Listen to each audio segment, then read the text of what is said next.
عن عمر ناهز 83 عاماً، توفي الأرجنتيني كارلوس باسكوال الملقب بتولا، أحد أشهر مشجعي كرة القدم في العالم، والحائز على جائزة فيفا الأفضل ذا بيست عام 2022.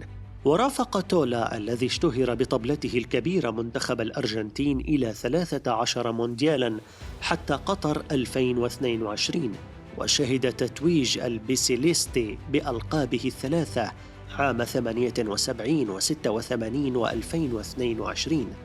وقبل عام فاز تولا بجائزة المشجعين في حفل توزيع جوائز الاتحاد الدولي للعبة فيفا، وتسلمها شخصياً نيابة عن الجماهير الأرجنتينية، لأنه أسر العالم كله في كأس العالم 2022، وخلق أجواء دافئة وملونة، وجلب طاقة إضافية للمنتخب على حد تعبير فيفا.